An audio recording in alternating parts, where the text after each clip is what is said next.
poker's legendary champions, next generation stars, and tireless ambassadors of the game, sharing their wisdom and guiding your journey to high achievement on the green felt. This is Chasing Poker Greatness with your host, Brad Wilson. Well, hello there, my friend. Welcome to another episode of the Chasing Poker Greatness podcast. As always, this is your host, the founder of ChasingPokerGreatness.com, Coach Brad Wilson. And today's guest on CPG has over $20 million in lifetime online MTT cashes and is genuinely one of my favorite human beings in the world of poker, Jon Apestyles Van Fleet. It's been about a year since the last time the Great Ape was on CPG, and you shouldn't be surprised to learn that the man continues to thrive. His Twitch stream remains one of the most popular poker streams on the face of the planet. He's now an ACR-sponsored pro. He sold thousands and thousands of his Apestyles bundle, and he's recently released a new Apestyles bootcamp over on BBZ Poker. In my opinion, the world at large needs a billion or so more human beings like Jon. He's authentic, empathetic, quick-witted, quick to laugh, and genuinely cares about his fellow human beings.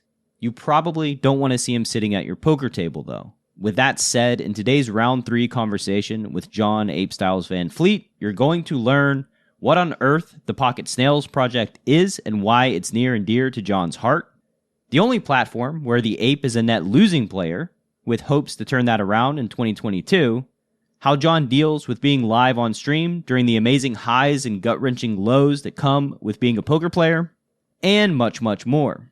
So now, without any further ado, I bring to you one of the greatest online poker players of all time, Jon Apestyles Van Fleet.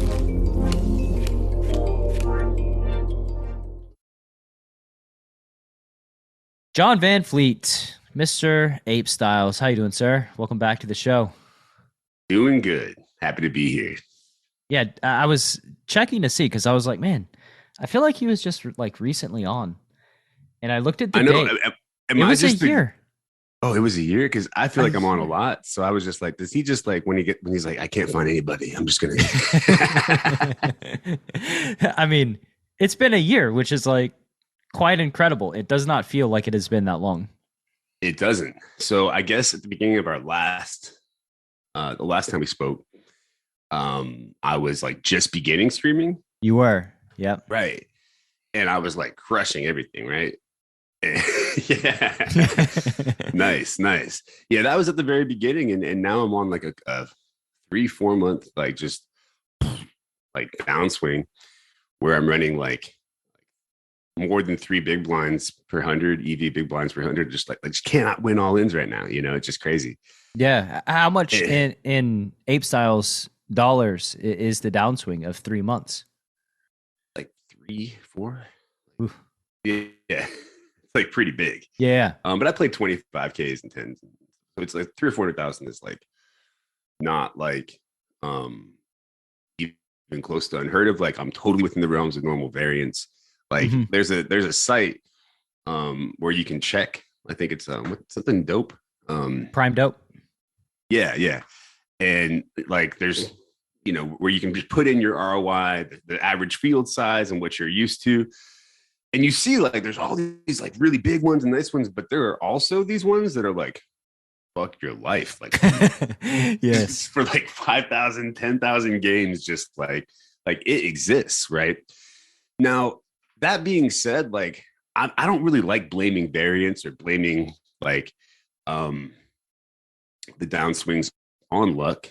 So the downswings, like I think, are actually in some ways more beneficial than upswings in that they make you focus on what you're possibly doing wrong. They make you like they motivate me to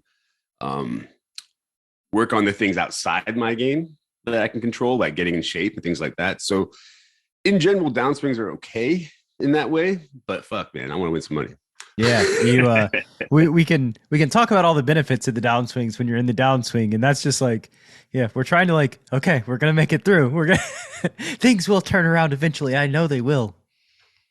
Well, the thing is, like, I have sort of insulated myself from worrying too much about money, like on that level. which is lucky for me and I was like, damn, if I just started off running like this in the very beginning, I would have just like, How many? How many like potential like poker crushers started their career off on one of these straight down off a cliff and were like, nope, fuck this game. tons. Because I did the opposite, right? Like I didn't know anything and I heatered. And I was like, I'm the best. Like, I won like the 11 rebuy and the 30 rebuy in like 2 days. And I was like, poker's easy. They're just like printing money online out there. Yeah. They're just printing. I think in the time that we spoke last, I don't know if it had recently happened or happened directly after, but I know you joined ACR as one of their sponsored pros, right? Yeah, so that's kind of the timeline, right? So like my history in online poker is I've been around for a long time, and I moved to go play on Poker Stars, Party Poker, and such. And I ended up like crushing when I moved, like won like 2-3 million, and playing the biggest games, and playing against like very, very good players. And then I moved to ACR, which is a drop down in buy-ins, and objectively easier fields, like for sure. Like there are people who study fields and tell you to play on ACR, and then just like so it's like frustrating because I'm like, like I've moved down and I'm playing. But the thing is, there are other possibilities besides variance. Like perhaps maybe I thought, hey, I'm a big high stakes crusher. Like I don't have to pay attention to the ACR too much, or maybe I wasn't plebs, these peasants. Just gonna run right over them. Yeah, I mean, maybe there's something, but the thing is, I'm doing what I have to do during these time periods, which is just like I'm getting my database reviewed by my peers who I respect, and I'm doing this publicly. So I think if I was really sucking, like I'd hear about it. But yeah, I'm doing what I can do, but it's still, yeah, I've been losing, man. Yeah. Do you have those times where you start just, questioning everything?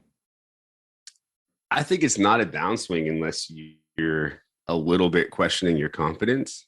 Like, yeah. But I've done so much that I still have confidence because my win rates are pretty high.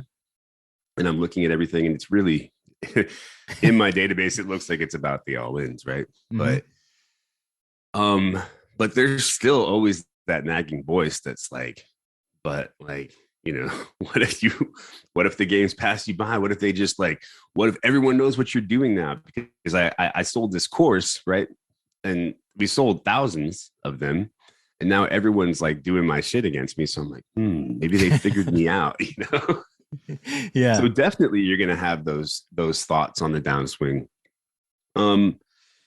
But all I can do is focus on the things I can control. So like I'm trying to get in better shape because I've been sort of letting that go when I moved and everything, and just keep focusing on the process, and also making sure that my mental game is good.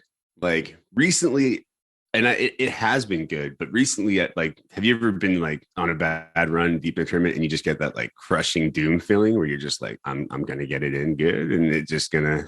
No, I don't play tournaments, so mostly it's never like had that. No, because I don't play tournaments, right? So I mean, in cash games, it manifests as like you just, no matter what you do, you just get it all in good, and you're going to lose, and you get it all in bad, and you're going to lose, and you're just never going to win. That's sort of the feeling of like just dread or existential angst before like any major decision. You're like, okay, I'm supposed to bluff catch here. And then you bluff catch and you lose, and you're like, okay, like over. That was and yesterday. Over and over and over.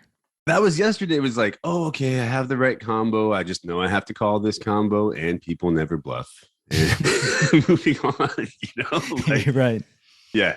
And then I looked it up, and it was like, yep, you have to call this combo every time. It was like pure calls in all these spots, and I was just like, I mean, at first that actually usually pacifies me in a way. Like, Sure. if I'm like, as long as I'm executing the strategy that I know is correct, like that usually is better than like if I punt, for sure. Like way better. Um, Although recently it's just been kind of neutral. It's just Yeah. that entitlement sleeping in or seeping in, where it's like, I work so hard and I deserve this. Like that kind of thing's coming up, right? And I gotta remember, first of all, like poker's giving you everything, so there's no entitlement there, and poker doesn't owe you anything. I mean, it's gambling. Like that's what you get into.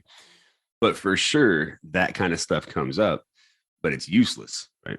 Well, I mean, you got to deal with it. It's just always a part of the process, the ups and the downs, and like it just is. So this is kind of a funny little story. Recently, I've been annoyed at something. Like it's just been an annoying situation, and I started to feel like sorry for myself a little bit. Right? I was like, oh my god, like this is such bullshit. Why do I got to deal with this? So I like went to the couch and was just feeling really bad, like just down, depressed.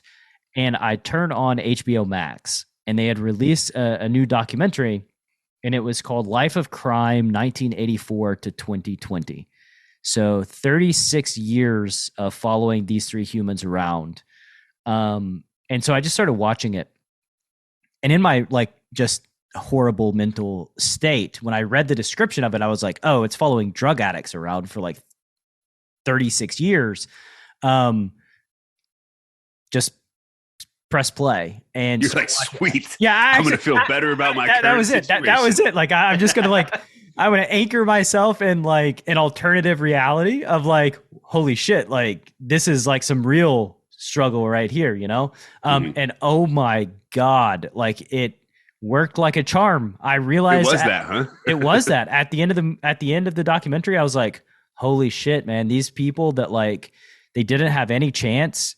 I mean, they made really bad decisions at 19, started going to prison, got addicted to drugs, and then just it was this vicious cycle where they couldn't get off drugs and they had no support. And I mean, at the end, let's just say like when you watch it, you can predict the outcome of everything that happens. And I mean, it shows their kids growing up in this like terrible city in New Jersey, or terrible part of town. I mean, it's just like, it's heartbreaking and gut wrenching. And it really, gave me some perspective of like, God, I got to deal with somebody bought one of my products, and I had to walk across the room to like put up a payment portal for $700. It's like, like, what are my problems in life here really, right? They're just so insignificant compared to what they could be. So yeah, I as a confessional, I broke down. I watched a documentary that I thought would probably put my issues into perspective, and they absolutely did. And I mean, it was maybe the most powerful documentary I've ever watched, honestly. Oh man, that sounds like the kind of documentary that I'd walk away feeling messed up though. I did not feel in a great place just because of how messed up it was. And you just, sometimes I think people kind of slip through the cracks of society and don't, they don't get, there's no hope. And that's just like, yeah, it's pretty awful. Well, what's sick is like when I quit drinking and first started going to meetings and stuff, right? Like, I met people like, I don't want to, I met people within recovery that were like, just had way different life stories than I did, but I realized though that like, I'm not that much different than those people, except I had support. I had people that looked out for me, And so like, I could have been born into that situation. I was lucky situation that I'm born into. I want to touch back on that doom feeling kind of though, when we're like deep in the tournament. I was talking with Elliot Rowe about that. Oh no, I'm sorry. It was actually Frank that I was talking to about that. And he was talking about like, why do you think you feel that? Like, what is that? And it's like, no, that's your body's. You've had a bunch of shitty experiences in a row, and your subconscious, your body's like warning you of like danger, right? And actually, it's an old mechanism. It's useful in the past, right? But really, for what we're doing, it's not necessary. So, this idea that I can just be like, okay, I'm feeling kind of messed up right now, like with this like impending doom, but I see what you're doing. Thank you, subconscious, for letting me know that this is a dangerous situation for me, and it just like realizing that everyone has something like that, and it's just a mechanism. It's not personal and it's not real. Yeah, it's like trauma manifesting like Mhm. in the moment. And I mean, yeah, like we're programmed to fear we're programmed to fear like a tiger jumping out at us and eating our faces off. We don't really know how to deal with the variance of online poker yet. Maybe in 1,000 years we will have evolved to be able to handle online poker. It's all just numbers, and like in the end, like the importance of it all is just important because I say it is. I mean, as long as I'm like I have the things that I need, like roof over my head, food, friends, all that, family, like the ups and downs, they're as important as I make them. Absolutely. And segueing that segues quite nicely into a lot of times when I'm messaging you on Twitter, I'm not actually messaging you. And spoiler alert, when people message me on Twitter, they're not always messaging me either. They're messaging our assistants. And I saw that recently you had the chance to meet Barb in real life for the first time. And I just wanted to ask you, how that went. Barb is just like the best in that she just makes everyone feel better, but she's also just kind of cool and funny. So shout out to Barb, love you. She's going to come out and visit. She just I wanted to give her presents because she sent me like a badass telescope for Christmas, and like, but she doesn't. I don't know what to get her, and she's like, "I'll tell you what, get me a trip, and I want to watch you play." Because she's really into poker. She made the ladies event final table one time, and she also won a ACR tournament recently for like 10,000. Maybe you need to ask Barb how to beat ACR. That's where you go. Yep. Pretty soon you're gonna be hitting up Barb's Twitter, and I'm gonna be like, yeah, I'm Barb's assistant. I'm like, yep. Future Barb's assistant here. What's with the telescope? I assume we got some telescoping. We're interested in astronomy. I mean, I am, and I got a great view of my house. Has like a beautiful view of trees in Portland and stuff, but there's also lots of clouds, so a lot of times telescopes. You can see the city from where I'm at though too. So yeah, so you can see the clouds quite clearly now. So Barb's come in to sweat you. Gonna come on stream. Yeah, I think so. Who knows if she's like she may be shy. Like there's a little spot. I might set up a co-host or like a co-guest whatever spot there. Yeah, co-grinder. Do you ever have like a co-guests that you stream with while you're playing? I don't know what a co-guest is, man. Co-host, yeah. co-streamer. Yeah, I did a dual stream with Barry Easy the other day. That was really fun. Actually, people love that. I did one with like Matt Staples, not a dual stream, but I did some duels a while back, and I have had people just kind of like sit here, but without them being mic'd up, that can be kind of weird. Just because like it's like when I'm streaming, it's already hard enough bouncing between like focus and like and then entertaining, and then like focus, entertaining, and talk to this person is like, ooh, that's that. So I may not do that too much, but yeah, you get the three balls are too many balls. I cannot juggle. So you mentioned earlier, you mentioned your coaches and like working your way through this and studying hard. You are one of the more prominent poker coaches in the MTT world, I believe. How does Mr. John Van Fleet find coaches that he trusts and works with? Well, like Jordan from BBZ, I actually met him the first time because I was downswinging in these 18-man sit and goes that were like, it was actually a very similar situation in that they were lower stakes than I was used to beating. But I had beaten every stakes, like stake on stars. And I was like, I haven't beaten the 18-mans. And the biggest winner in them was Jordan at the time. He just crushed the 18-mans. And so he was doing stuff that I just didn't understand. He was like min raise folding off the 10 big blinds, just so aggro. And I hit him up and he showed me a few things. And I liked the way that he thought about poker. I've always believed in coaching. And so it's kind of funny that like 15 years later, we're working together now. And so I will go over my database with guys like Jordan. I've got a study group of guys that I can't really mention, but like a bunch of other crushers also lucky enough to be friends with. Yeah, I'm not going to name drop. But yeah. But like the people who I'm lucky enough to have peers who are very good, who I can bounce things off of.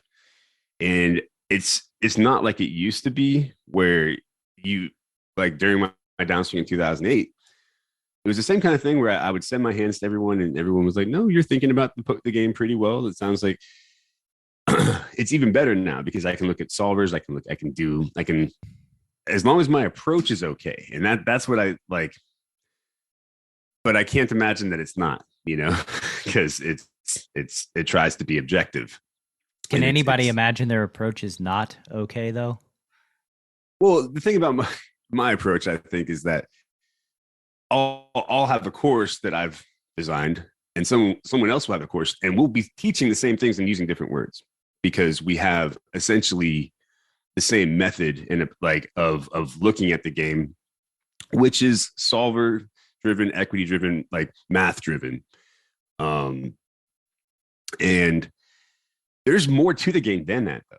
Actually, I think there's actually quite a bit more and people don't really give it as much love as they should. Like people are trying to play like the bots and it's like, no, you're playing against a human. But I think in general, you can't teach like the, reading weakness and strength and game flow, but you can teach the math and solver approach, and the more. Well, it's more tangible for sure. It's less abstract. Mm-hmm.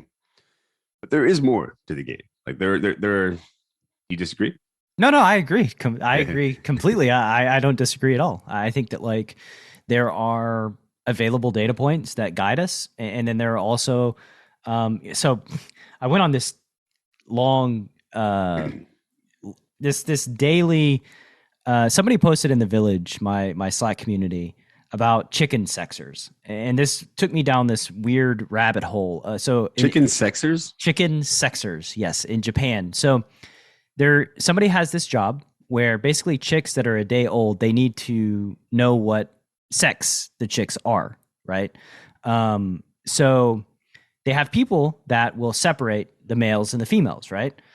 But the deal is that they teach through intuition.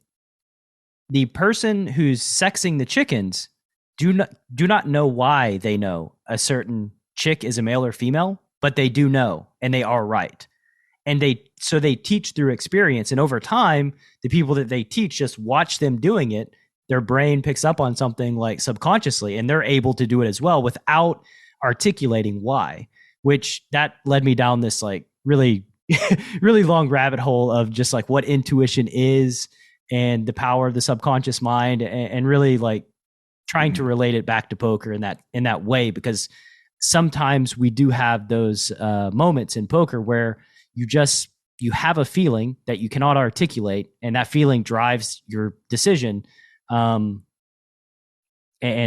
sometimes it works out, sometimes it doesn't, but you could even kind of try to make it objective too. If you're talking about game flow, you're talking about just a binary pattern of bluff to value.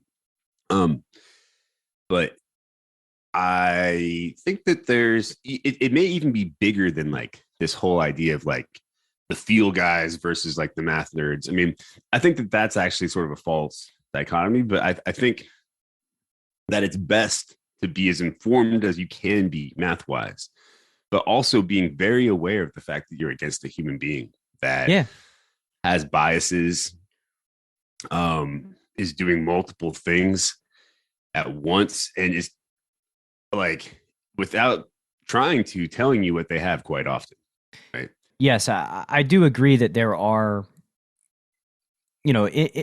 I trust that there are in-game reads. There's intuition plays a part in decision making, and depending on who you ask, it can be a larger role or a smaller role. But I would say that ultimately, we train as poker players to, in a sense, be reflective reflexive with our decision making, where like we're faced with a scenario, by reflex, we know what to do, or we have a good idea what to do. And that's based on all of our study, all of our learning that leads us to that moment in time. I mean, otherwise, how would you be able to play 20 tournaments at the same time without trusting that sort of meta cognitive ability to parse information and then make a decision? So I think from that sense, like field players, like, I don't even know if that's like, I don't know what that means anymore these days, because a field player to me can just be like a well-studied human that knows what to do in a situation by reflex through studying, in the same way that like, I always use the analogy of like an NFL quarterback, right? Like they roll out to the right, they chunk a ball 50 yards into a window of like 3 feet. They're not consciously thinking about doing any of that. It's through like repetition and practice, right? Exactly. And so, like, I remember, I think it was Wattenlos who posted, he said something about me and Ben CV both teaching GTO courses and then playing street poker. And I was like, thank you. I think I might have talked about that before, because it's the same thing, right? In that, I think the optimal state when I'm playing is sort of calm, but also like experimenting, thinking about all the factors in play, and just being willing to try stuff. And occasionally like if something just doesn't make sense, or it feels like this is the moment they're going to try, or sometimes I even hear like when I'm playing live with somebody, like you can hear like wrong ways people think about the game, and so I try to like and so you can kind of use that too sometimes to make call downs where you might not, or to make big folds where you not, where people just don't have bluffs. Like there are a lot of spots like those where it's just like, okay, like I just don't see how you can be bluffing here, Yeah. Or you just should. Well, go ahead. I mean, yeah, it's like sometimes people just don't have bluffs. Sometimes they don't have folds. And sometimes they don't have value, right? Like it works. All three of them kind of work together. And like the thing that I love most about poker, and I've always loved the most, is that it's a puzzle with a variable that you're playing against a human being.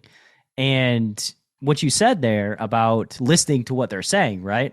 I mean, this is what like world-class professional poker players have always done, is get in their opponent's head and understand what their opponents are doing better than they themselves understand what they're doing. Because when you do that, you see the flaws. Like you see the flaws in their strategic maps, and that allows you to take advantage of those flaws, which is, what street poker, exploitative poker, is kind of about. It's saying like, yes, I'm willing to take this risk that makes me exploitable, but I'm banking on the fact that I know what they're doing better than they do, and so they won't be able to capitalize on that risk I'm taking. Yeah, like in Vegas recently, like how at first you always, at least for me, I get like excited to play. I'm like, ooh, live poker, and then like 2 weeks later, I'm like, this fuck live poker. Yeah, but like, at first it was a little bit tilting hearing people talk just like so wrong about poker. And they were always like using like emotional terms to describe what they were doing. And like, it tilted me because it was just like they were doing it to me too. They were like, oh yeah, I could see that you were blah, blah, blah. And I was like, anyway, but instead of being like, like annoyed by it, I think it's better to view that as part of the puzzle. Like, what's the best strategy versus someone that thinks in this way? Like, what are some counter strategies? Like, what does this mean that they're going to be overdoing and underdoing? And like really approaching it from a like how to best exploit. In fact, that's a more interesting puzzle than just trying to figure out what the solver would do or whatever. So Yeah, and more profitable, I think, over the long run too, against especially that specific player profile. Yeah, I mean, I think like I'm gonna start making up I'm gonna start like really agreeing with like the more wrong it is, the more I'm like, yeah, like I'm just gonna like, totally agree with it and go with it in the future. We both know, like, as people that have coached, just spent thousands and thousands of hours coaching people, we both know how difficult it is to communicate information to another person in a way that allows them to execute it in real time.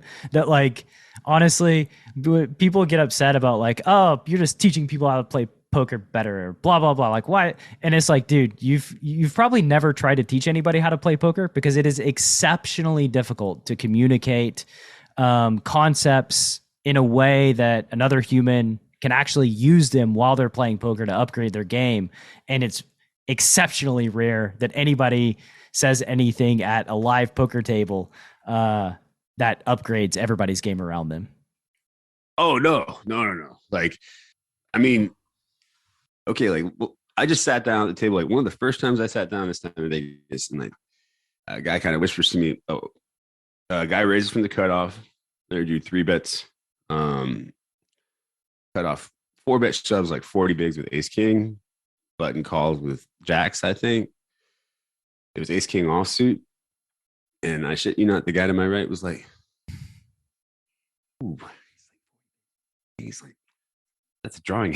He literally said that. I was like, bro, really? He was like, just call. And I was like, what do you do there? Like, how do you, what's the exploit there?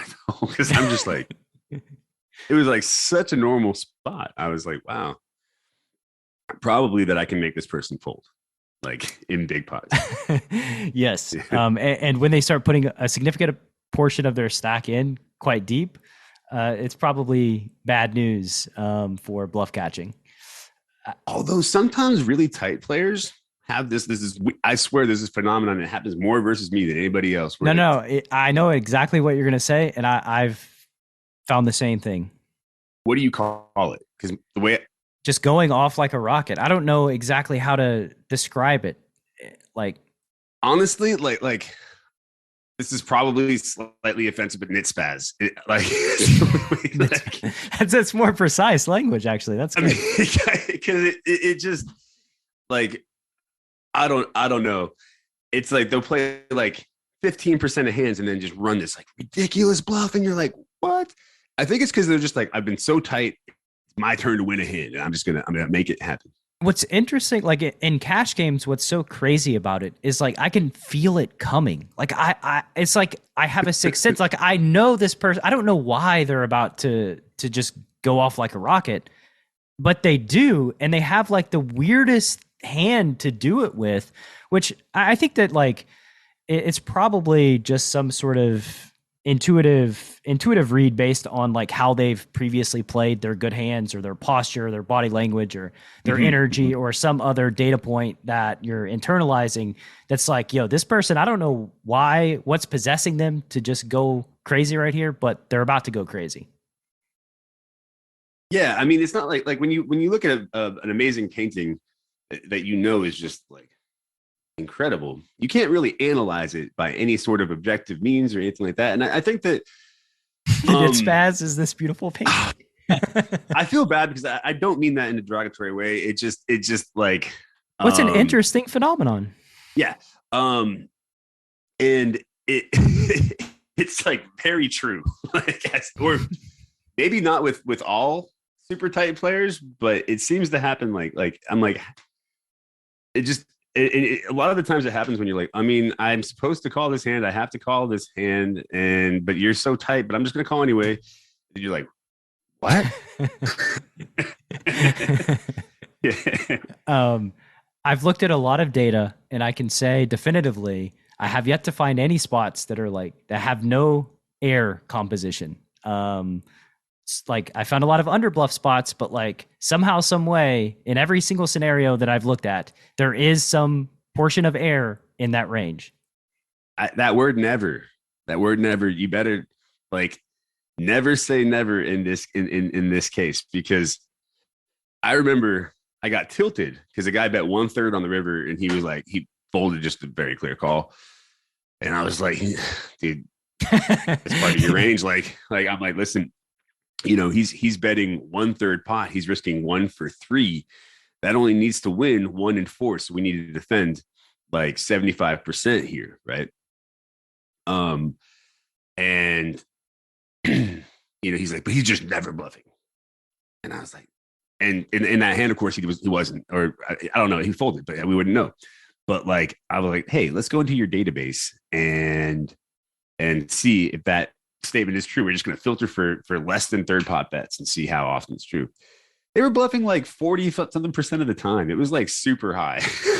Yes. I was like, people bluff small all the time. It's not, you can't say never. It's not exactly an original thought to say, well, I'm going to choose a sizing that looks like I never bluff when I'm bluffing, right? Like it's not that hard to do. It's not that not that difficult of a thing to do. Also, it's actually kind of cool. Like if you see min bets on the river, like that's I brought that shit into the game. I'm sorry, guys, but like part of it is it's like in the bet check bet line when it goes bet call in the big blind check out of position just like arrives at the river with an equity advantage, but mainly from like low pairs and stuff. So one of their dominant bet sizes is going to be a min bet, and it works quite well for value. You get calls a lot, and people don't do what the toughest thing to do against it is to raise pretty aggressively, right? Yes. But I started bluffing with that min bet. It felt so wrong, like betting 1 into 10 as a bluff, but it's hard to defend that too.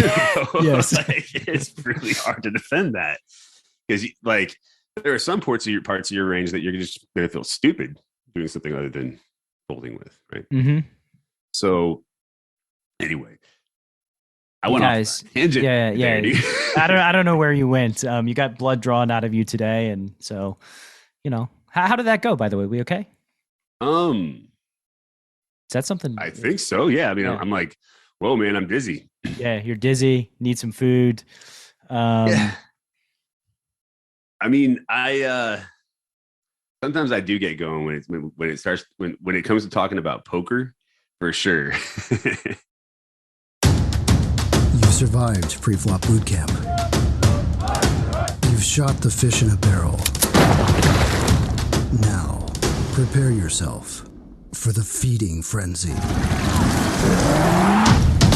A comprehensive strategy for gutting every fish in your player pool.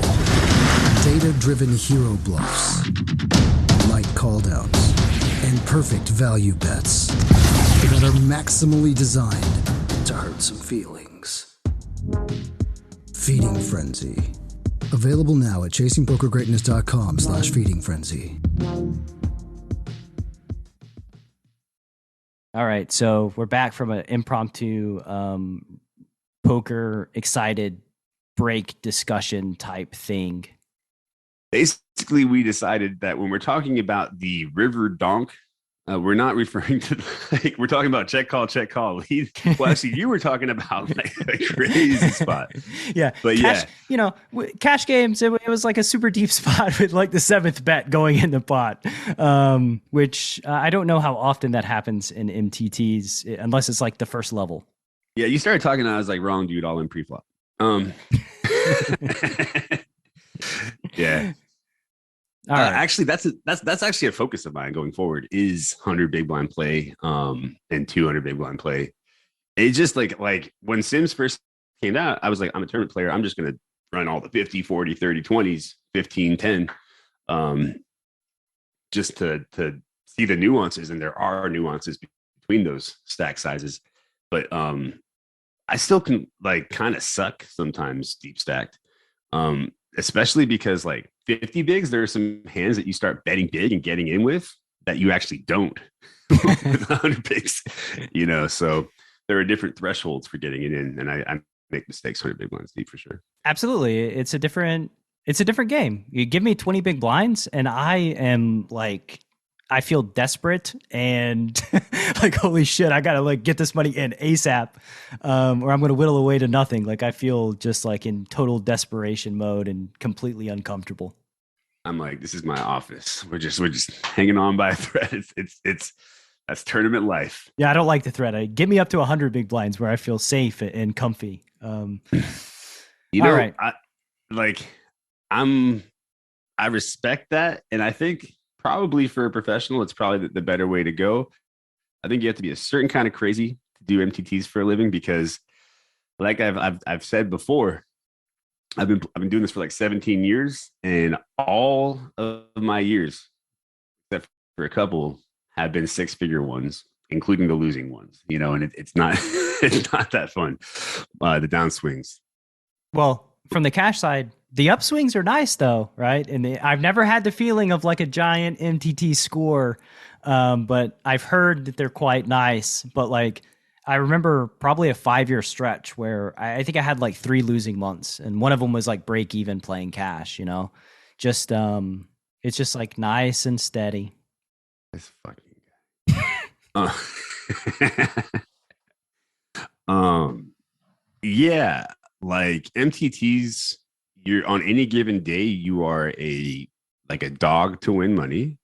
Like you're a 70-30. Even if you're like a 20 ROI player, you're only like 50% to win over 1,000 MTTs, depending on the field size, if it's 1,000-person fields. So they're you're embracing the variance with MTTs, but if you don't enjoy having a big stack with 2 tables left in a tournament with a bunch of money up top, I don't know what you're in poker for, you know? So I've always found the dynamic nature of MTTs to be really interesting. And it's what I popped in when I was a fish. And it attracted me. I was like, I can turn this into that, you know? And the sitting there with just your cash didn't appeal to me as much when I was a fish. And you know, arguably still am. But funny on you being a fish topic here and the variance of MTTs. I've recently been buying action from somebody who's playing in some of the larger buy-in, or you know, like the 200s or the 500s on ACR, that's trying to like, you know, basically sell off and minimize their risk. And one of the things that they showed me. I've known them for a while. I can't imagine them not being a favorite in the tournaments that they're battling in. So like every week was like, here you go, here's some money, and it's gone. Like it's every week, like no return. And he's like, well, I'm struggling. He's like, but I take solace in this. And he sent me a post of his ACR graph, with your ACR graph above it. He's like, the above that's Apestyles, and they looked identical. It was, I was like, okay. The silence is deafening here, bro. Like I've got like above a 6 big blind per 100 win rate, which is win rate in like, and that holds up below 60 big blinds deep. So it's like, but like the EV big blind per 100 is looking nice, but the big blind per 100 is not. Man, it's variance. It's like 500 tournaments, or we just talked about it, right? But like, yeah, it's totally within the realms of like normal variance, you know. But like, I feel this pressure now, and I think that's what's been killing me, man. I've been on downswings before, and I'm like I don't know, the downswings. Like I said, they're you can use them as tools to get better. If I had just gone like this my whole life, like I think I would be obnoxious and I wouldn't have learned a lot of valuable lessons. But man, in front of people, I feel like I'm letting people at least you down. got to learn your lessons, you know. And like see, the thing is, like everyone can like say that like all that kind of shit is corny, but like the truth is, if you look back on your life, right? Like the so-called like good scores or like the best days are not the days that motivated you to become the person that you are, right? No, they're not. But like this new thing of doing it in front of people has added a new element to it where I feel this like weird disconnection with like I'm like supposed to be this Apestyles guy who's supposed to be constantly crushing and like sees through cards or something. And at least that's what I tell myself. I don't know. And when I don't live up to whatever like that image is, or when I feel like I'm just like not like I'm, people buy my action and watch me, and then I like don't win, that adds a new layer, man. Like adds a new layer of like feeling like that you let people down. That kind of sucks. But do you ever feel like you have to respond or react to things differently when somebody's watching you on stream than you might otherwise would if nobody were watching you? yeah, I'm nicer. I'm like way nicer. Like if I'm by myself, like and like like I suck out, so I'm like motherfucker. Suck on that. I mean, just because I mean, for me that's kind of fun to be like that, but like it's not like and I'm also going to be a bit more vocal about being upset. That's the one that has always made me feel differently. It's a weird thing that it's even hard to put into words that left to my own devices, I can deal with most things. But as soon as like somebody watches me and things like unravel, you get stacked 3 or 4 times, it's almost like there's an expectation of a negative response that you feel like you need to fulfill just because this human's watching you. I feel that a little bit, but for me, what I do is like, okay, like if I'm on my own and like some stupid shit happens and like something big, like I'll definitely like swear more like out loud, and if I'm in front of people, I will do that, but I'll just be like, I'll be more like, fuck, like this feels really bad. Like I'll just be like talking about how I feel more than being like this dumb motherfucker, like, because if I, the thing is, you talk about how you feel instead of feeling how you feel. Yeah. Which kind of helps actually, but it helps get me back to where I need to be. Actually, I find that it's more positive than when I get into like grumpy rage mode or something, for what it's worth, even when I'm by myself, that doesn't last. It's like a minute, and then I'm like, okay, get back. But like, I'm just a little bit less polite. And part of that is because very much intentionally. I don't even think it's fake. It's like, man, there's a lot of negative energy out there, and it's just not what I want to put out. I don't want to put out that like random angry energy, like, because in that moment when like Joe Blow 86 fucking sucks out on you, you're like, I hate you, Joe. Like, like, curse the year you were born. Yes, Joe exactly. Blow. And it's like, that's a screen name. Like that you know nothing about that person, and like I definitely have felt that way before, though. I mean, I try, like, in the past, I'm like, oh, I really want bad things to happen to him. Now I'm like, I wish a bad rash on you. I hope you get stuck in traffic. But I don't want to share that like random angry energy because it's bullshit anyway, right? It's not good to release that and put that out there. But like sometimes I feel like I do push it down a bit, and at the end of sessions, it's like, yeah, I got to find a way to get it out, like working out or something like that. Yeah, is that your go-to method for releasing that? It just sounds good on the podcast.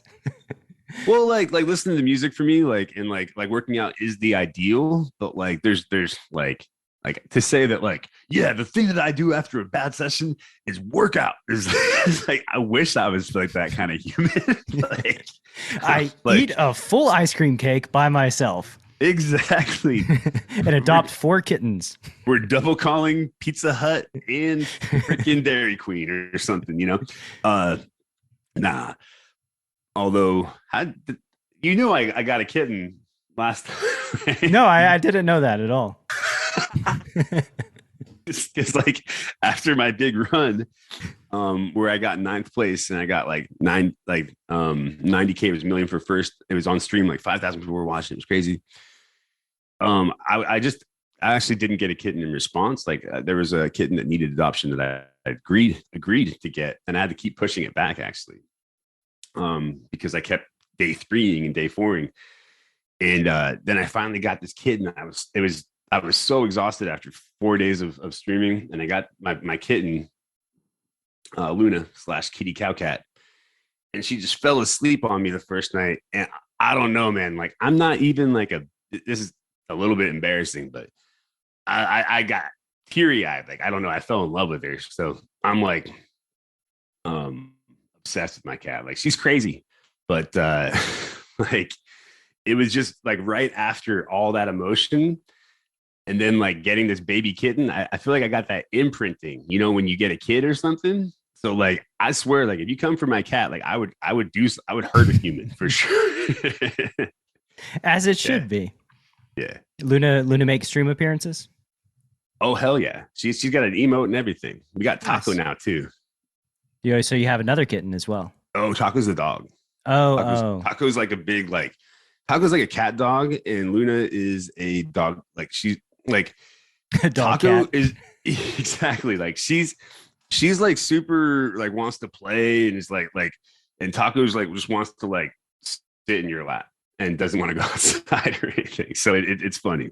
Yeah, and you're a human ape, so it all makes sense. Yeah, it's like what's it called? Dr. Doolittle over here. Animal Farm. Yeah. But you know, yeah, go ahead. Oh, I was just gonna say that actually, like, that's what keeps me sane during Downswing for sure. Is just like hanging out like in my house with my animals, the partner, and just like doing my thing. Yeah, like living life away from poker. And I mean, I think it's an easy trap to fall into when your identity becomes poker and you feel worthless when you're downswinging and you feel like, you know, a god sent from on high when you're just crushing everything in the world. And so, you know, compartmentalizing and just isolating yourself away from poker, I think is overall pretty healthy. I think so too. And again, like I was watching this video, and this guy's actually a little bit obnoxious. I forgot his name, Simon something, but like he was talking about these two different mindsets. There's like this one finite mindset, which is that like we're in the game to win, like we got to win or lose, you know. And then there's the infinite mindset, which is I'm in the game to play. I'm in the game to keep playing the game and to keep getting better. And I've been in that infinite mindset for a long time. I've been just playing to get better, playing because I love to play. And the downswing, yeah, I actually did. Like, can you edit some of my crying? Because I know I bitched a little bit. But in reality, like, I'm still just playing the infinite game, having fun, getting better. And there's like so much still to learn. So it just, you know, it's not that hard to stay in. Well, yeah. And the rewards make the suffering worth it, ultimately, right? The moment of triumph feels lesser if you didn't suffer to get there.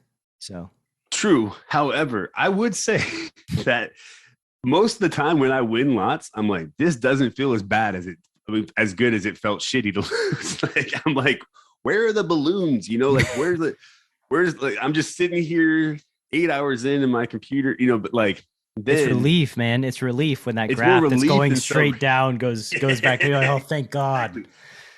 It's relief. That is exactly what it is. And I think it's kind of fun that I get to do this publicly too. Like it's just like, you know what? Even if you're trying your hardest, like occasionally in tournament poker, it's tournament poker. Yeah, but I am going to show everybody how you can climb out too. Is there's money to be made. I don't, that sentence started somewhere, and we are. I had what plans. I mean is, like at like that site, America's Card Room. Like I've taken it personally that like I'm up on every single online site except for America's Card Room, the site that I'm a pro on, man. Mm-hmm. Like that makes me so mad, you know. And I called a shot last year that I could make 200K on ACR, and actually like. No. And so I'm not like, but I believe in myself enough. Like, I'm going to call it again. I think I can make 200K from this point this year. No problem. No problem. We'll check in. Easy. At the end Poker's easy. You'll see. Poker's easy. Check in next year. Yes. John, so I had a template of things to talk about. And then, I think this always happens when you come on the show. If I remember correctly, we go down some tangents, Let's stick to the template. Let's go to the template. Let's go back a little bit. Okay. So I wanted to ask you about coaching, because you are one of the more well-respected, well-renowned poker coaches in MTTs. So I wanted to ask you how you go about systematically upgrading your coaching ability specifically, because this is something that's kind of near and dear to my heart, being a coach myself. Well, for me, there's two different kinds of coaching. There's like the kind of coaching that I have, like, where I'm just trying to meet them where they're at. Like, I'm trying to figure out the wrong way that they're thinking about the game. And then a lot of times it's just convincing people to believe in like that, in my method sometimes, right? Like, so you're converting them to the Church of GTO. Apeism. Yeah. Yes. But, and then there's, like the high stakes guys who come to me because I'm always on top of like the most, like, the newer solves and the newest like approaches to things. And that's like where just always having people running stuff for me, and then like always having an eye on what's new has just like been important for me. It's funny because like I don't give a damn about like newest iPhone, whatever, but like I just need like whatever's new as far as the programs go. I just always have them. And why do you feel that compulsion to figure out what's new and to be sort of bleeding edge? Well, I just figure that like no one really knows the full answer yet to poker. It's not solved like chess. So whoever has the best models is going to be the one who wins. And so I just work to have the best models. Yeah. It's interesting. Like, I don't know if you've had these thoughts of like, I spend most of my waking energy mapping out poker strategies, analyzing data. And sometimes I'll have this like realization that like, wow, like I'm spending my full life force in like figuring out this silly ass card game. Kind of feels kind of strange sometimes.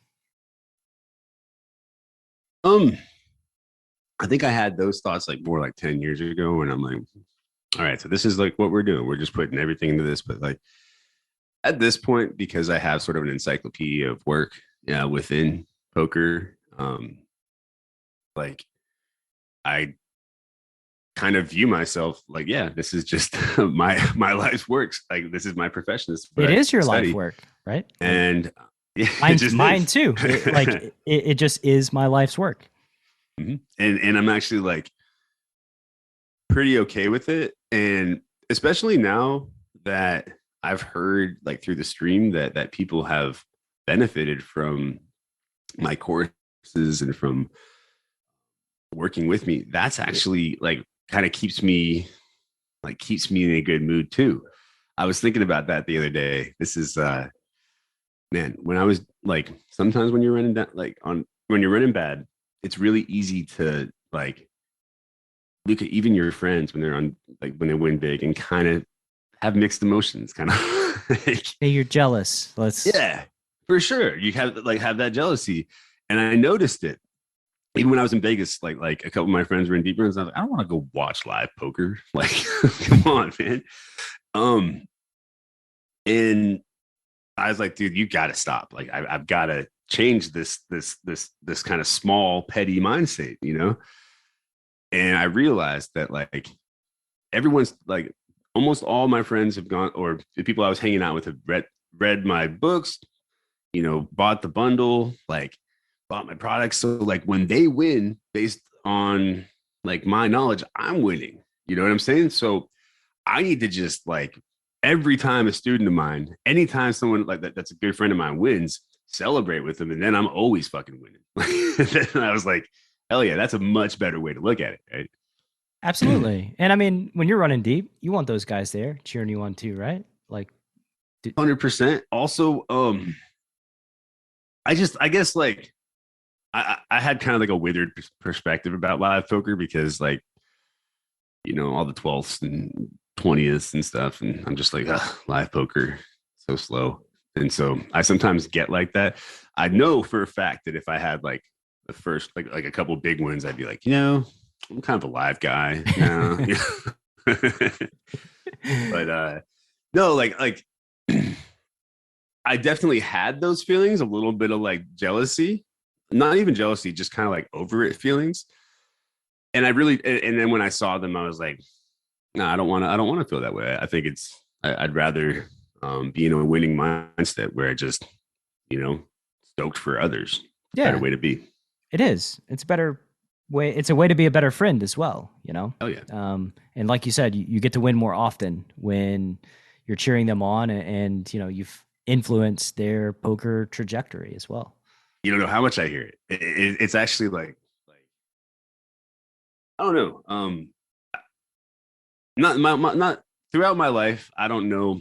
I haven't always known what I value, right? Like, at one point I had a bunch of money, but I was only focused on money and I wasn't in a good mind state at all. And I was like, okay, so money isn't necessarily happiness. And I've experienced this. And I'm like, what's the goal? What's the end goal? And I'm like, well, in the end, like, I don't care about like how much money I've made or like whatever. I care about how many lives I've influenced positively and like those around me. And if I'm achieving that, then I'm killing it, right? Because who cares about the other stuff? Like, what's a good story about realizing the influence you have on people's lives? I'm sure you have some personal stories.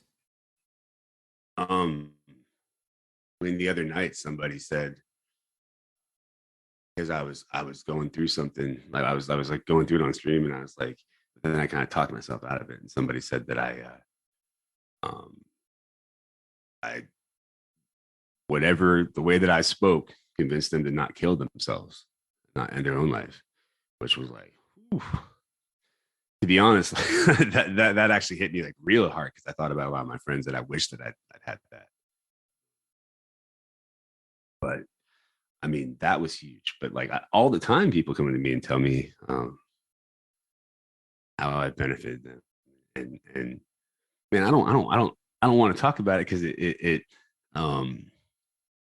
don't want to cheapen it because it's not even so much me helping them. I just feel like connected. You know what I'm saying? That I can do that.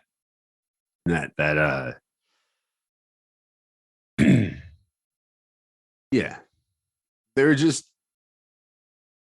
I think I might have told this story already. Like, before I started streaming, I was nervous about it. And I was hanging out with my friend Jess. And she said she was going through like a tough clients place she worked at. And she was just reacting to it all with love. Like no matter what, she was just always bringing love to the situation, always bringing positive regard. That it always worked.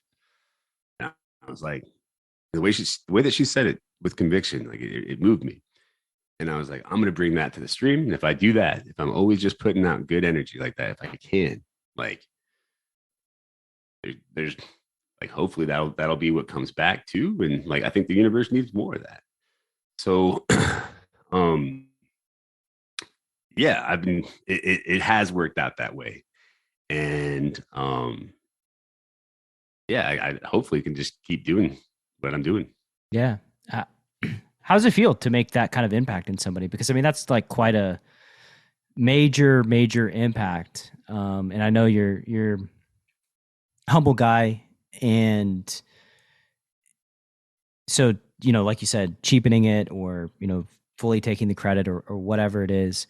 But, you know, the reality is that, like, at least from that person's perspective, you did have a major impact in that I felt moment. bad because the stream ended like right after that, like it shut down because of some technical issues. Well, actually, that is why it shut down. Like, but I was kind of glad that it did because I got in my feelings about it. Come on, man! Everybody wants to see the ape getting in his feelings on stream. I didn't shut down because of that, but like, there like a bunch of shit happened, and then it made sense to shut off the stream. Yeah. But like I want to reach out to that person because like I'm not sure if they heard my response because I like it was big to me. And because I've been in tough spots in my life, like lots of tough spots where I've never really actually like had a plan for killing myself, but like I've definitely been like not living would make life easier right now, like I've definitely been in tough spots like that and been in spots where I couldn't see the light at the end of the tunnel. And I just want people to know, that like, especially when you're young, like nothing that you've done, like when you're 20 is really for the most part is gonna fuck up the rest of your life. Like I was like straight screwing up my life until I was 20. I don't know. It bums me out though that some people like his life can be good.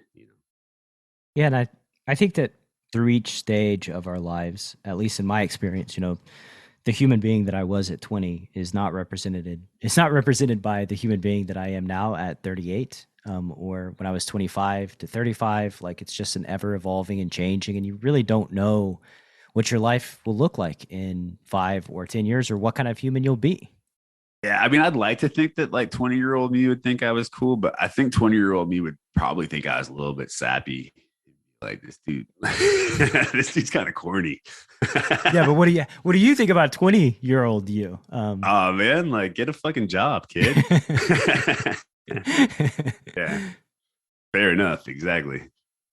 There you go. What do you think is your poker superpower? I think for the most part, not getting too ruffled, and man, sometimes when I'm just sitting there, like some nights when I'm very, very zoned in, I do feel like I can just see through cards. So see through cards. See through cards. Tell me That's about that my feeling, seeing through cards. What do you think is like happening there? It's just like I'm in the flow of things, and my mind is very quickly like picking up the exact necessary information and prioritizing correctly. And my hand reading skills, like I just feel like when I'm really focused on the 2 cards that this villain has, right, and their timing and everything, that occasionally I just feel like completely locked in. Not all the time, but I do believe that my A game is like pretty nice. Also, I think the difference between my A game and like my C and D game is getting much shorter, although there's still some distance. And this is something that's like improved over time. Mm-hmm. Also, just like just not letting myself play when I'm not like fully focused. I mean, like occasionally that has to happen where I'm like I have to do some things on my computer and handle some messages, but I'm not playing well when I do that. Right. I just think that you have to play poker like very present, ideally taking notes, watching the flow of the game, and playing methodically, and ideally without too much emotion influencing you. Yeah.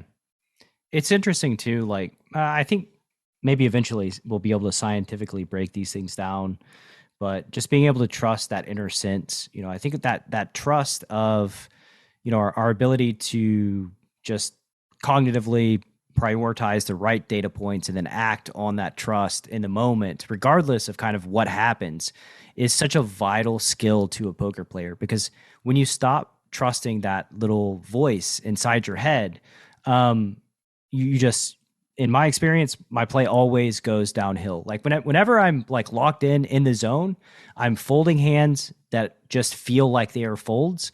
And it feels right. And I'm trusting my, that it's like a meta cognitive ability to analyze information. My chicken sexer, right? My inner chicken sexer is what I'm trusting, that like I'm seeing things clearly and I'm acting on them with confidence.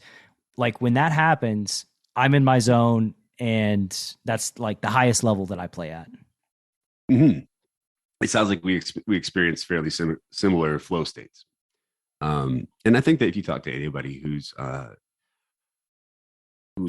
good at what they do, they experience something somewhat similar. I think I've talked about this before. How I used like a meditation band, and while I Muse, was is that the playing, one? yeah, and I do NeuroPeak now actually, which is like it's different. I watched like videos, and we decided that I need certain like I think less beta or something. We're training my brainwaves based on this profile we did, and I watch videos on YouTube. And if I have the right brainwaves, it gets brighter. If it's the wrong, if it's like the wrong brainwaves, it gets darker. And it just kind of like subconsciously trains your brain to have the right brainwaves. It's crazy. That sounds crazy, and I haven't investigated that. Yeah, I'm NeuroPeak. I'm going to be doing some work with them in the future. Also, they do a heart rate variability where you put this strap on, and it measures like you do belly breathing for like 10 minutes, and it measures how well your heart is beating in response to your breathing. Yeah, breath work. That was something I wanted to ask you about too. Have you invested into any sort of breathwork app or training? I mean, literally, yes, like too much. Um, like I work with someone, I meet with someone at NeuroPeak like weekly. Uh, I'm kind of a slacker though, to be honest. Like, you know what? I'm doing something that I kind of hate when people do to me. Like people who hire a coach who don't want to actually do work. They want you to like somehow like osmosis your knowledge Mm-hmm. into them. And like I'm kind of doing the same with them because like my shitty brain is like, oh, you want me to meditate, but like put things on, like you want barriers to meditation basically. So like I have to admit that I don't hit it as much as I'd like. I go to like instead of every day I do like 3 a week. Yeah. But overall I really like it because it's objective. And even though I was doing 3 a week, like I'm actually like increasing this brain my beta frequencies or something. I don't remember exactly what we're doing. Yeah, you're too alpha. You Too fucking alpha, bro. need more beta. Yeah. When I walk in the room, everyone knows I'm there. I stare everybody down. They know who's the boss. I don't know. See, if you wouldn't have gone down the poker route, you had a career as a professional wrestler, like locked up. I mean, I was being ironic, but yeah, I don't know, man. Thanks. Breath. So like I've gotten into breath work, like in the last 6 months or so, and I have an app on my phone. It's literally called Breathwork without the O, and it's just like it's crazy how impactful it is as a daily exercise to like gain energy, to calm down, to go to sleep at night, to wake up in the morning. The impact that oxygenating your body has is massive. And so like for anybody in the audience, I would certainly check out some sort of breath work. It's like really actually quite quick and painless and way easier than like meditation.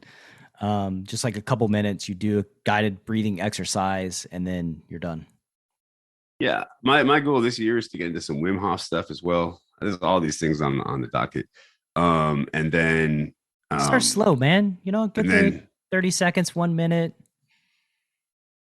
I mean, like I do have a pretty regular meditation practice. Like I used to do it a lot, right? Like I've been to like 2 10-day silent retreats and stuff. Like I've How was it that? was Because I've always wanted to do one. crazy. The first time was really hard. Like because you can't bring books. I was gonna sneak in snacks, and you can't really eat anything after noon. But then my friend that I was going with was like, dude, if you're gonna do their thing, you gotta do it the way they say it. And I was like, but snacks though, you know.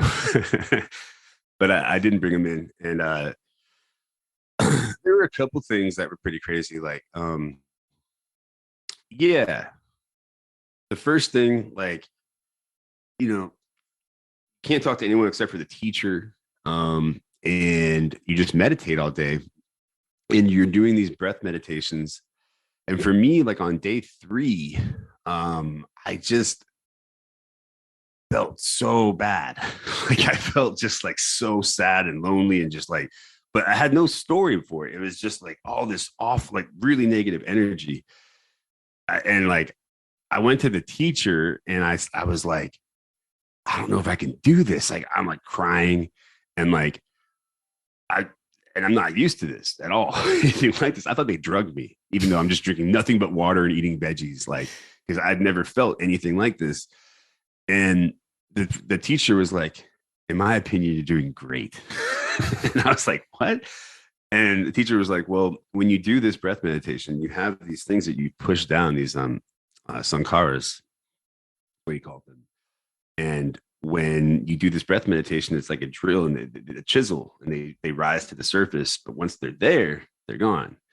And if you keep doing it, it's kind of like coal on water, like water on coal, where at first all that steam comes up, all that smoke comes up, and then after a while, there's no more. And I mean, at that point in time, I was like, great, cool, but this is crazy. This hurts. Like, stop. Like, but I made it, like the cars were roped off. So and I made it through that night. And then the next day, I still felt weird, but like felt a little bit better. And it kind of helped me because I was like, at least I'm not feeling like that, you know? And there were a lot of crazy experiences like that. But by the very end, I probably could have gone another 10 days. And I would say it was valuable.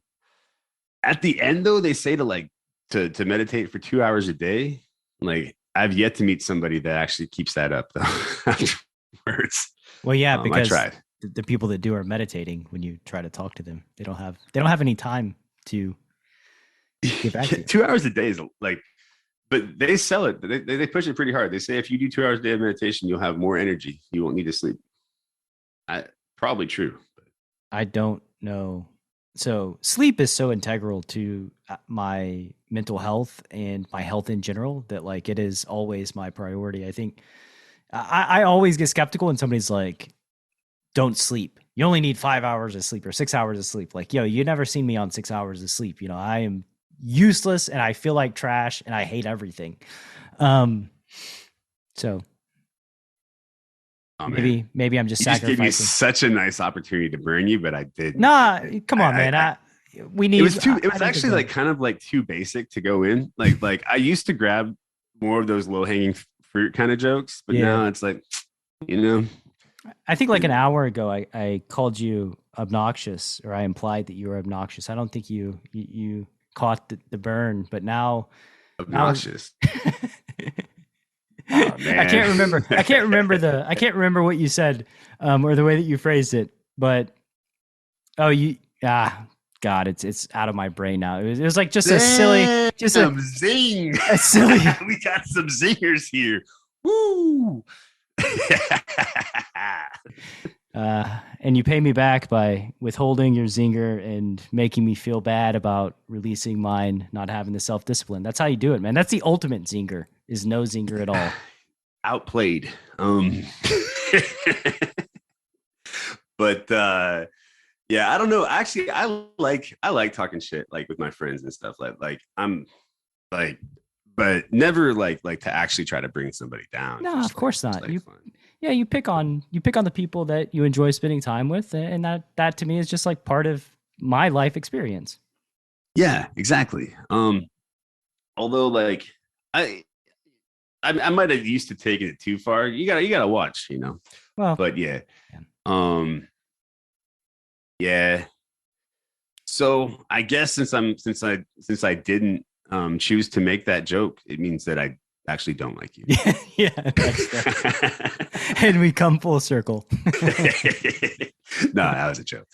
But yeah, I've enjoyed this conversation. And speaking of full circle, I do think that we are like coming pretty soon to end. But what's the template though? What else is on the template? I don't even know. We're going to talk about like systematically improving your coaching ability and, you know, your communication. Yeah, that you were 100K away from like 20 million lifetime winnings. I saw on, I believe it was Pocket Fives or Hinden Mob or somewhere. Well, tell me, like, actually, how about you tell me? Because I'm interested. How do you systematically improve your coaching and communication? I think about coaching all the time. It's do you have it looks like you're jotting some notes down. Well, I learn about learning. I learn how people learn effectively and try to upgrade my teaching process to help people learn better. For my coaching sessions, at the end, I have my students always summarize our coaching session together through, like, after watching the replay. And then we go through that summary at the beginning of the next one, just so the concepts that we talk about, we can double check that they're being integrated and understood correctly, because a lot of times either I'll misspeak or they'll mishear or misunderstand. And I think it's always good to go back and double check that, the takeaways are actually what I was intending. Yeah. So like when I coach somebody, what I do is I get their background, and then I try to think about like what their current coaching background is, like how I'm going to fit in there. And then through a session, I kind of figure out where the target areas are going to be, usually with like a leak finder. And we come up with goals and homework. And then I make them summarize usually at the end of the session. Well, if you're not down to do homework, I'm not down to work with you, because like it's a mutual thing as far as like improving. I'm not going to just like tell you something and you'll be able to execute it right away always. Right.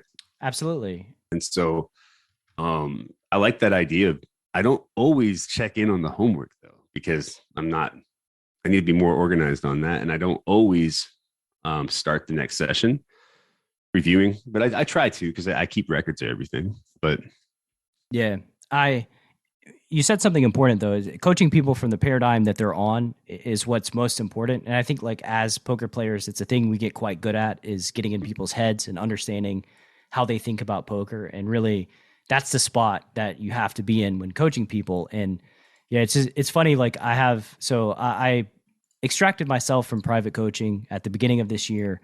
But while I was doing it, like, everybody had to click through this page here that I'm showing you. The podcast listener won't be able to see it, but yeah, it was a lot of the things that you spoke about. Like, if you're not willing to do your homework, if you're not willing to, if you're looking for instantaneous results, if you want me to hold your hand, then find somebody else, because that's not really how I go about business, or what my expectations are of my students. I like that, starting off sassy.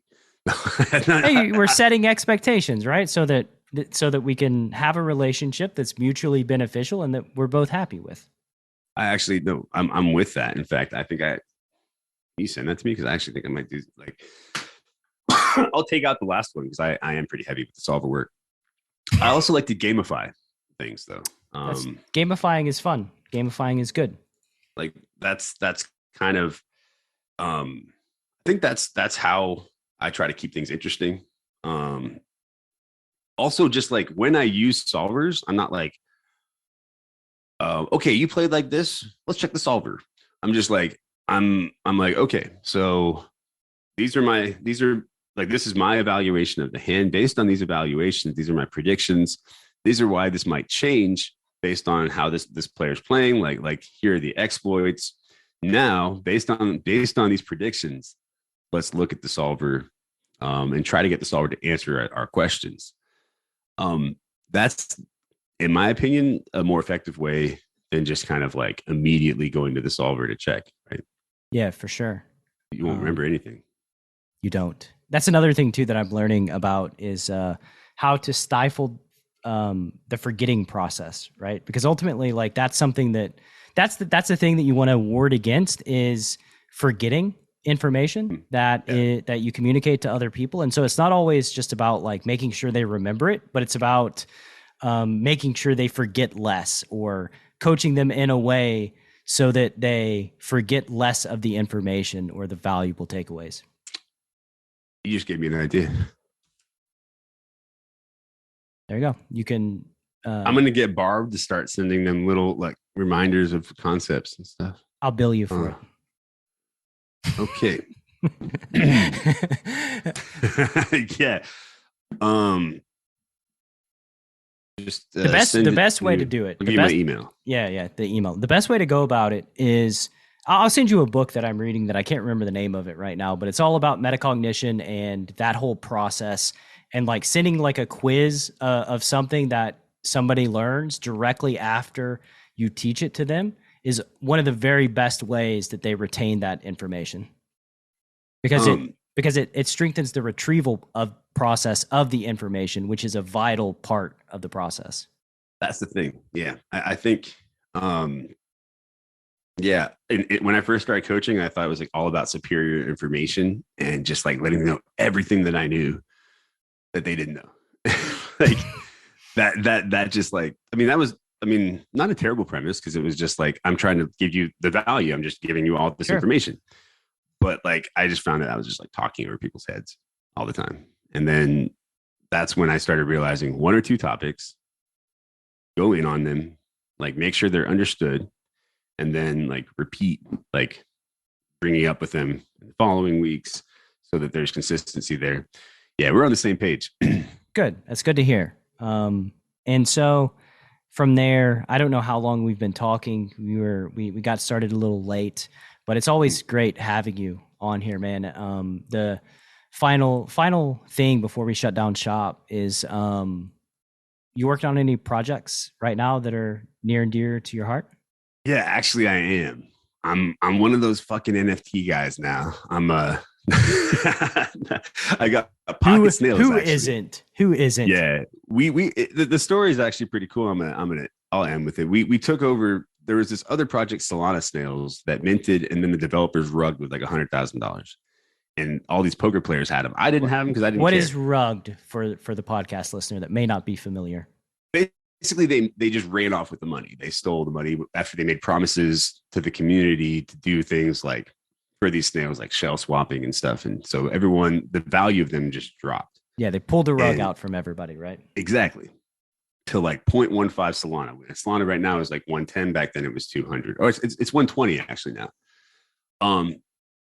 And anyway, so everyone was like, sky is falling, whatever. And then they got the idea, Brian, the developer, and Ben and me, to airdrop new snails drawn by our artist, Damien, little alien on the stream, into people's wallets.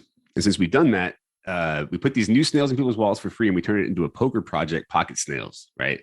And since we did it, they're now trading at like 5 and 6 Solana. The highest sale ever is like 24 Solana. And we're just like, I've made my seminars go in for free. I've done like, I've brought in a bunch of high stakes crushers, and we're just doing hand history reviews. And even like a partnership with State Kings. We're just trying to build and build and build and turn it into a poker project. So last thing I'm going to shill on it is that the first 3 months that like all royalties go back to community through these things like snail races that are pretty fun.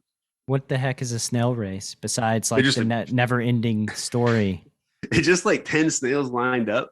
Like it's the snails that they're actual, the ones that people have, and they whoever wins, there's also like a crow that comes down and snags one of them. It's fun. It's fun. But yeah, so far, like this whole project of turning something from like 0.16 and 0.15 was what most of them are selling for at one point to something that's now selling for 5.5, 6 Solana as a floor. Pretty nice win, I would say. And the idea of growing this project has been fun. Also, Bundle Part 2 is coming out soon. Bundle Part 2, the second ape bundle of BBZ. Yeah. I think Pocket Snails followed me on Twitter, and I couldn't really figure out what the heck it was. You should get yourself a snail. I need a snail.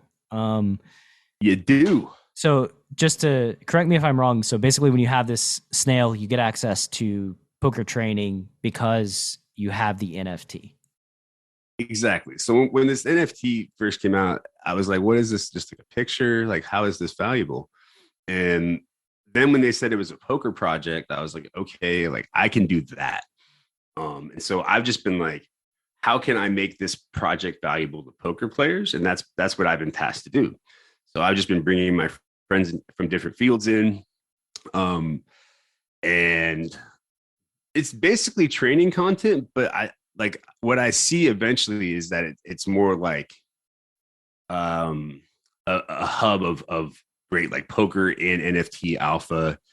I could see the Discord like being almost like a convention in a sense at some point where there are just like lots of um presentations going on all the time from big names. Who knows? I have ideas. These are just like right now what we have is like you said, training content.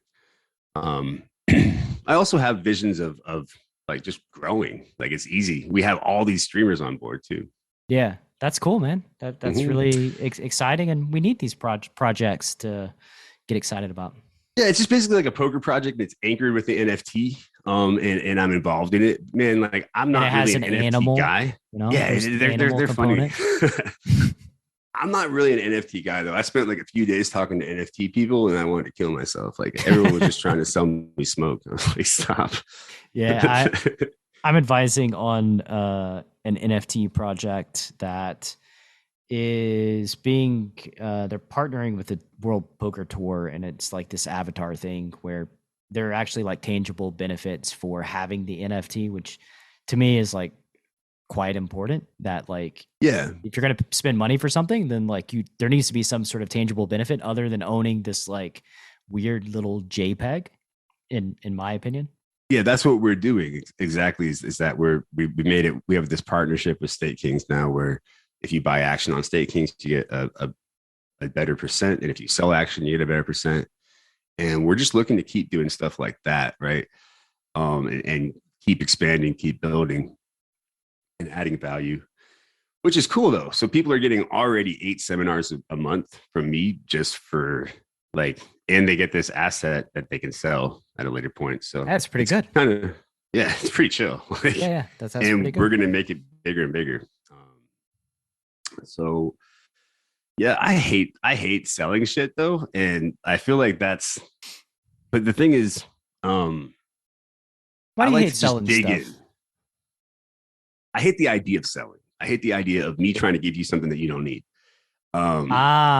Push something on you that you don't need. Right. What if they need it though, but they don't know they need it? That's the thing. Is like I just bought one of these at floor price because I was like I think it's still a good buy, right? So like I would say that what made me start selling my products well, like they started selling very well. First of all, is that they were good value, but secondly, once I started realizing I'm not selling people anything, I'm just telling people what I use and how I think about things. And so once I just started talking about what I do, things sold themselves. But when I'm like, hey, you need to get this, I just feel like that's not me. Right? Yeah. So.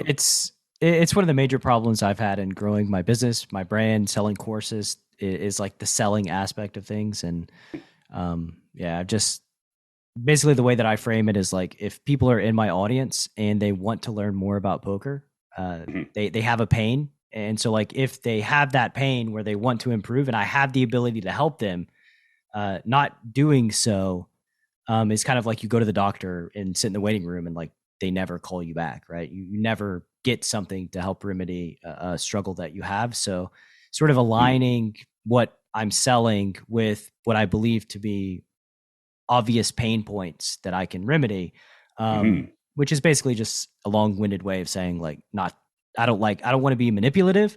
I would just want to offer things that solve problems that people are experiencing, and in that way provide value. Exactly. And that's the other thing is I think I couldn't figure out why I was getting so much demand as a coach for a long time. And it was because like I went over, unless I felt like I just needed to give you value. And it's very important to me. It wasn't about the dollar. It's about me providing a good service and caring about what I do. Yeah, you care. I think, yeah. And so I think that those things are what matter. And they're also what keep you in the game for a long time. Cool. Because if you're just driven by money, poker is not going to be a good game for you. Yeah. But if you're driven by the process, if you're driven by getting better, and you're competing against yourself, that's what keeps you in the game, I think. Yeah. And people buy passion. People can sense it. It's not a thing that you can really fake, or not that I can't fake it anyway. Exactly. I didn't realize I even was that passionate. I just liked what I did. Right. But like when I started getting that, people were like, I started realizing that that's actually like, I'm not smarter or anything like it, but I just really like the puzzle of poker, and I really like teaching and connecting with people. Yeah. So I can see that you do too.